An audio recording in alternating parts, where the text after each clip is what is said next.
திருச்சி பக்கத்தில் விராலிமலையில் நம்ம போட்டு கொடுத்துருக்குற ஒரு 3 கிலோவாட் சிஸ்டம். இவங்களுக்கு கரண்ட்டு பில்லு 3600 3600 அந்த ரேஞ்சில் தான் வந்துக்கிட்டு இருக்குது. அதனால் 3 கிலோவாட் சிஸ்டம் போட்டோம் அப்படின்னா ஒரு ரூ. 275 300 மட்டும் நெட்வொர்க் சார்ஜ் தான் கட்ட வேண்டியிருக்கும். கரண்ட்டு பில்லு 0 ஆகிடும். ஆனால் கரண்ட்டு கட் ஆன உடனே நமக்கு பேக்கப் வேணும் இல்லையா? அப்போ நம்ம வீட்டில் இருக்கிற யூபிஎஸ் சாதாரணமாக ஒரு 3 மணி நேரத்துலேருந்து 4 மணி நேரம் நமக்கு பேக்கப் கொடுக்குது. அதிக நேரம் நமக்கு பேக்கப் வேணும் அப்படின்னு நினச்சோம்னா ஹைப்ரிட் சிஸ்டம் போடணும்.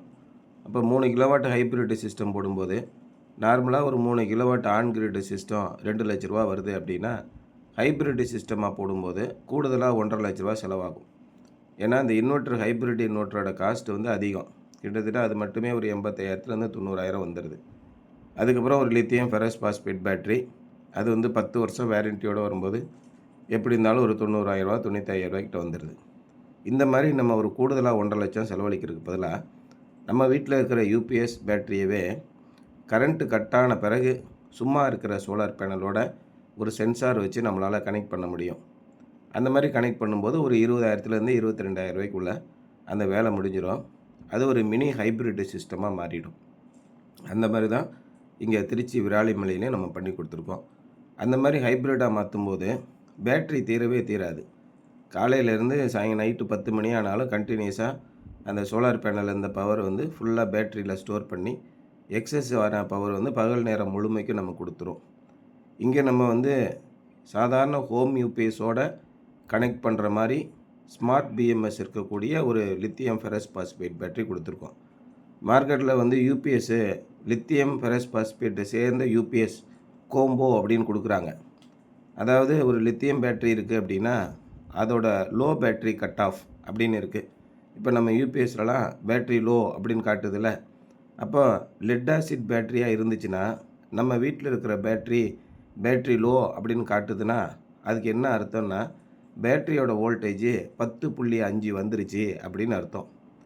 ஃபுல்லாக சார்ஜ் ஆயிடுச்சுன்னா 14.4 வோல்ட் இருக்கும். இந்த லித்தியம் பேட்டரி ஒரு குணாதிசயம் உண்டு.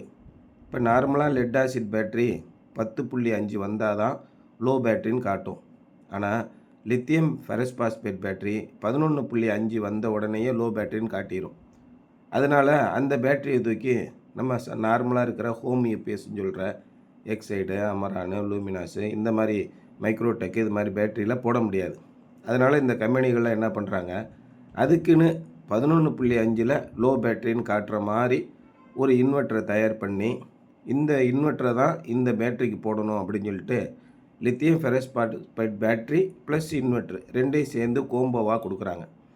இந்த மாதிரி கொடுக்கும்போது அந்த பேட்டரியை நம்ம வீட்டில் ஏற்கனவே இருக்கிற பேட்டரியோடு கனெக்ட் பண்ண முடியாது. அப்போது அந்த பேட்டரியோட கனெக்ட் பண்ண முடியாது. அது ஒரு பக்கம்.